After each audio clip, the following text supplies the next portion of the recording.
Niki kula pun janji nggih. Kula niku kan ge Selasa bulan yang lalu niku khatam hikam. Terus kula mulang hikam teng mriki Selasa pagi niku pun sekitar 2 tahun. Pokoke walhasil diparingi Allah niku khatam. Terus kula kepengin napa ngatami donga nu saniki mergi cara ulama tambah kathah tambah napa sae. Dadi ora usah sampean di perasaan ora melok ngaji kok melok khataman. Sing ngaji ya mbok paham ora ya ora roh. Sing ora ngaji pokoke ora roh padha ora roh, sing penting ditampa napa pangeran ngoten mawon. Dados kula gadah azam pokoke donga ngoten mawon nggih nek donga ya ora usah tenanan ya apik ora ya apik. Mergo pangeran mesti napa pirsa. Jadi tenanan itu ikhlase, nak ndonga ora usah tenanan, sing tenanan apa? Mergi cara hikam niku termasuk ngeten. Hikam niku yang ngarang hikam niku jenenge Ibnu Athaillah As-Sakandari. Ini muridnya Abdul Abbas Al-Mursi. Abdul Abbas Al-Mursi niku muridnya Abdul Hasan napa? Asy-Syadzili. Kula niku sinau hikam mulai riyen mun bertahun-tahun sampai sekarang. Dia badhe tilem sering maos hikam. Jadi hikam termasuk madzhab ngeten, tapi aja nut kados tiyang sing ora tau mlebu masjid wae aja nut iku wali. Nah kowe gawe-gawe. Nah kowe nglakoni ngono ben dadi wali wae ora mutu niku mboten alami. Hikam itu kalau berdoa itu sekali. Kula nu nate umroh 2009, terus haji 2013. Terus kemarin kula umroh malih tahun kemarin, baru ruwah kemarin. Niku kadang-kadang berkali-kali kalau itikaf teng multazam, tapi ora tau sida donga sampai sakniki.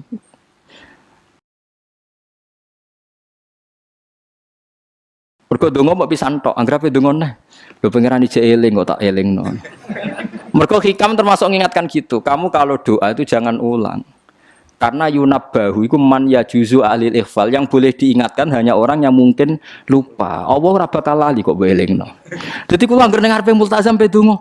Lho dong aku wingi pangeran cek eling. Ya wis ra sida dong. Wah agrafe dongone, tapi ndak gawe-gawe lho, saya asli, maksudnya asli. Agrafe dongone.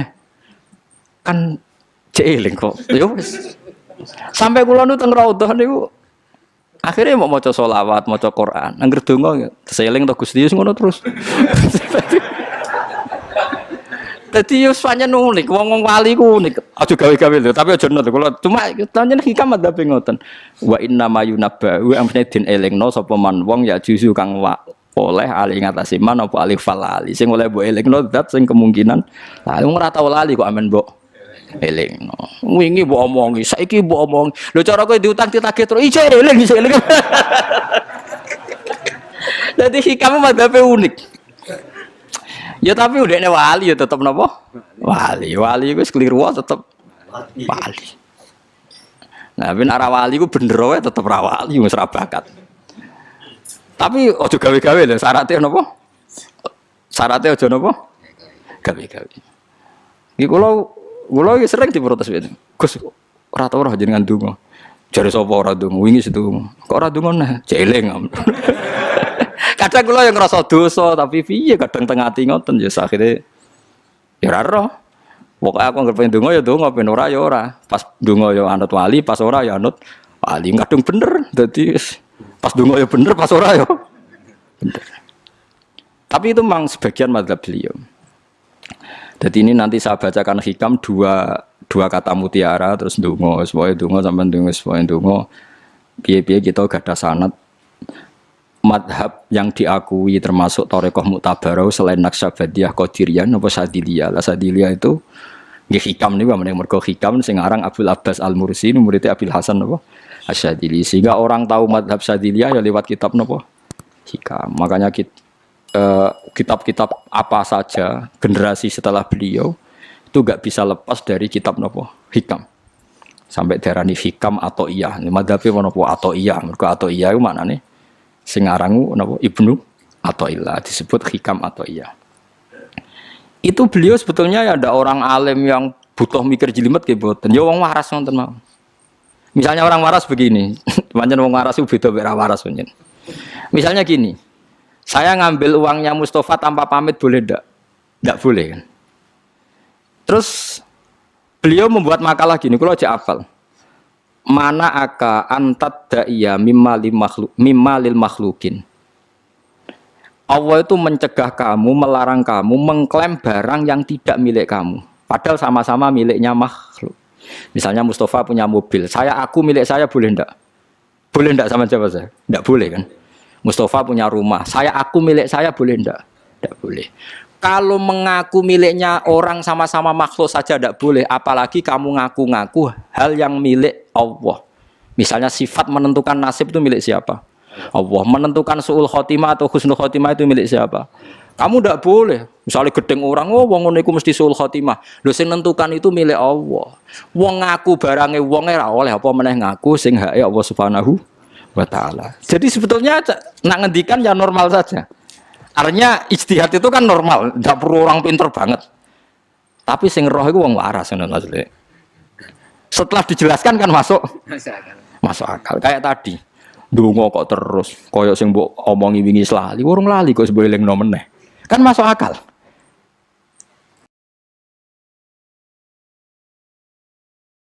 Tapi kok jangan aku, mergo ora asli, ora asli. Wong anut-anut kan mboten apa. Dadi ini kula waca kalih mawon nggih, kenangan kula ben dadi nggih kenangan kula napa makalah sanggeng napa hikam ya. Nggih kula waca Arabe mawon engko napa. Nggih bismillahirrahmanirrahim. Kula nak maca malah bingung, biasa hafalan malah maca. Jadi piyambake ngendikan mana aka antatta iya male salaka mimalil makhlukin afayubihu laka antatta iya wasfahu wa rabbul alamin. Di Allah ngelarang jenengan mengaku barang yang miliknya orang lain, apalagi ngaku-ngaku hak sing milike Allah Subhanahu wa taala. Sehingga kita ndak boleh misalnya maksud noti yang wong iku mesti celaka, nyelakano orang itu hak sinten? Hak ya Allah. Kowe ora usah GR sok ben mesti bener, iso wae iki bener sok ben salah. Kamu juga enggak usah merasa salah, iso wae saiki kira saleh sok ben saleh. Ya sudah itu hak ya Allah, sudah ada itu. Terus ngendikane beliau ini Ilahi kullama akhrosoni lu'mi antokoni karomuka. Gusti ketika saya didiamkan oleh kesalahan-kesalahan saya, antokoni karomuka, maka saya digerakkan oleh sifat lomane jenengan. Itu perasaannya hikam. Misalnya sampean ngerasa dosamu akeh terus rawani donga, ngerasa salahmu akeh terus ngerasa ora ahli swarga. Niku jare hikam, Gusti kula nak eling salah kula kok ora pantes mlebu swarga. Tapi nak eling lomane jenengan nggih pantes mawon. Lha iku dindot wong ngono niku wis dindot. Dina eling dosamu sampean akeh kan gak pantes mlebu swarga. Tapi nak eling jembare rahmati Allah nggih pantes mawon. Ilahi kullama akhrasani lumi antokoni karomuka. Wa kullama ayasatni ausofi atma'atni minnatuka. Ketika saya putus asa karena sifat-sifat saya yang buruk, maka saya akan digerakkan lagi punya harapan karena saking melimpahnya nikmatnya jenengan to peparinge jenengan. Terus beliau disarah-sarah dicontohkan. Saat Umar masih kafir itu pernah gak minta jadi muslim kan enggak, tapi ketika Allah menghendaki dia jadi muslim maka jadilah Umar seorang yang muslim. Jadi orang tanpa keinginan pun kalau Allah menghendaki baik ditarik yang menjadi baik. Artinya kamu jangan percaya wong aku apik dadi wong apik piye, wong aku ngene. Wong sing ora tau niat apik wae iso diapikno pangeran kados sinten Sayyidina Umar. Sunan Kalijaga ketika nggarong ning gone Sunan Bonang niate ya untuk emas. Niate wae elek, tapi ketika Allah ngersakno dadi apik ada takdir yang memandu dia jadi apik, bahkan dadi wali. Itu wakul lama ayasatni ausofi, ketika saya diputus asakan oleh sifat-sifat saya yang buruk, maka saya akan diharapkan lagi, diberi tomak, diberi harapan oleh banyak peparingin apa jenengan. Jadi intinya kalau suwun khasnya madhab Sadili itu melihat sisi positif. Jadi misalnya jenengan sholat misalnya, ini rumah tenan gitu. Misalnya jenengan sholat, potensi gak diterima itu tinggi. Mungkin kita ada ikhlas, mungkin kita tidak tumak ninah, mungkin kita banyak melakukan kesalahan, mungkin eling macam-macam.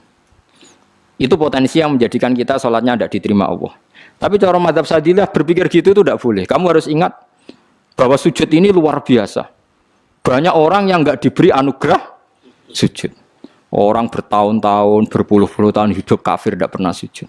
Kamu sekarang ditakdir mau Sujud. Jadi mestinya kena sholat bersolat subuh, matur nuwun Gusti tadi saya sujud sama jenengan, matur nuwun Gusti tadi saya rukuk sama jenengan. Gak usah mikir buat ditampa apa ora, eling terus. Nanti setelah zuhur ya begitu. Eling terus tadi ditakdir sujud, ditakdir rukuk, ditakdir sholat. Sehingga madzhab Syadziliyah itu sampai mengatakan begini. Orang yang beribadah meskipun sedikit dan yakin bahwa itu peparingnya Allah, minnah dari Allah, itu lebih baik ketimbang ibadah banyak plus merasa kurang. Di misalnya Mustafa sholat, bersolat duhur gak marem, mungkin duhurku salah terus berbadiah kok menawa sholat meneh. Sing kula sholat duhur tok ora usah. Saking syukur kula, niku duhur kula makome. Ya nganti saiki duhur kula perkarane ngene iku dene kelakuane cek ngene iku dene. Karena ketika diberi pangeran ora marem. Kurangnya, tapi kurangnya niat elek. Kayak pangeran polisi, ngurang pangeran ra nampa kurang ngene kurang. Pangeran ora diwatak ngoten. Enggak terlalu prosedur gerwong wis sujud niate apik yo apik.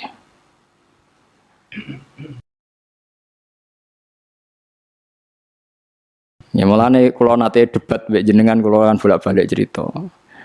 Sampai nak sujud itu untuk menjadi sah itu kan bathuk tangan loro dengkul loro, delamaan loro, sehingga harus sujud pada 7 anggota. Jadi menurut madzhab yang asoh, kalau sujud itu harus 7 anggota. Tapi ada ulama yang mengatakan cukup bathuk tok ambek sikil. Angger wis ngene jenenge sujud. Alasannya ulama iki masuk akal. Saiki nek diwalik. Ana Zaid yang muslim. Bathuke ditemplekno bumi niat sujud ning berhala. Hukume kafir ta ora? Enggak jawab ya, kafir kan? Iku syaratnya anggota pitu apa asal bathuke nemplek? Mulane jari ulama sing kaul sani. Lah iya nggo murtad ora usah syarat kok nggo bener. Syarat. Lah iya sing digo murtad ora usah syarat kok sing sujud nggo pangeran. Syarat. Nggo syarat. Nah ngono ora usah syarat anggere ngono ya jenenge sujud. Buktine wis sah nggo dadekno murtad. Yo. Dadi ulama yo macam-macam. Mene kok jangan aku ilmune sakeh. Artinya sampean ra kudu anut mazhabku. Maksudnya mergo kula lah ya sadar sebagian mazhab saya itu masalah bagi Anda. Tapi saya ikut Anda lebih masalah kan. Ngopo kok ora roh? Maksudnya kan gak jelas. Acuannya hukum ndak jelas. Ya karena tadi kamu sekolah di Australia, di Amerika, wong kok kancanan wong kafir. Tapi barokahnya anak-anak yang sekolah di sana, yang kerja di sana, akhirnya di Amerika ada masjid. Di Australia itu barokahnya mahasiswa, pekerja, orang kedonyan macam. Sekarang orang kedonyan di Taiwan, di Korea bikin komunitas masjid. Ya, akhirnya di bumi Allah di sana ada yang sujud. Ya itu nyata. Meskipun teori Anda juga nyata, sebagian mungkin katut widoan yang kono katut macam-macam. Sama-samanya ya sudah kita berpendapat ya seperti itu. Wallahu a'lam yes, ya mungkin naik HP, mungkin ora. Wallahu a'lam supaya donga supaya HP. Tapi kan kita tidak satu arah karena ngendikan ya seperti gejolokannya Allah dengan Nabi Ibrahim itu kan kelihatan. Malaikat Israel berjabut Nabi Ibrahim. Nabi Ibrahim gak terima, gak iso Israel. Aku kekasih pangeran. Mosok dipateni. Hal ra'aital khalil yumitu khalilah. Ono kekasih mateni kekasih. Mesti keliru perintahmu Israel. Semune ngono Nabi Ibrahim, kowe tetep dipateni. Cara Israel wis menarik. Akhirnya balik teng pangeran Gusti amartani ila abdin la yuridul mauta wa yaqulu hal ra'aital khalil yumitu khalilah. Ya Allah, Engkau memerintahkan saya pada hamba yang enggak ingin mati. Dia bilang, masa ada kekasih membunuh kekasihnya. Cara Israel masuk akal, bisa mikir juga Israel. Cara dia masuk akal. Jawab Allah ini. Qullahu jadi, katakan pada Ibrahim, hal ra'aital khalil yakrahu ayyal khalilah. Ibrahim kandhani, ana tah kekasih tapi ra siap ketemu sing dikasih. Artinya kalau tidak berani mati berarti ra siap ketemu. Jadi bilang ke Ibrahim, apakah ada kekasih yang enggak siap ketemu kekasihnya? Dia malah Israel marah Ibrahim, kata Allah, enggak ada kekasih yang benci ketemu kekasihnya. Oh ya, mati saya kira. Nah, itu logika yang terbangun. Makanya dengan perbandingan logika itu akan kelihatan. Pertama koyo-koyo logika Ibrahim itu masuk akal. Tapi ketika Allah ngendikan, ono tah kekasih ra siap ketemu kasihnya. Nah, kitab Mahalli itu kitab yang menjelaskan sekian teori fikih yang tidak mansus ya, saya ulang lagi, yang nggak ada nasnya. Kemudian diulang-ulang oleh cara berpikir tadi. Nah, akhirnya jadi kitab khilafah ya, kitab ikhtilafat dalam Syafi'i yang paling dianut ulama seluruh dunia. Jika terus Habib Zain Samangke semua ulama itu rujukannya kitab Mahalli. Ya karena tadi yang nggak ada nas ya, saya ulang lagi, yang nggak ada apa? Nas itu ada sekian pilihan kaul. Ya sama-sama masuk akal. Meskipun dalam tradisi tertentu kita tidak mungkin mempraktekkan. Kewani takut jenazah kok gurih.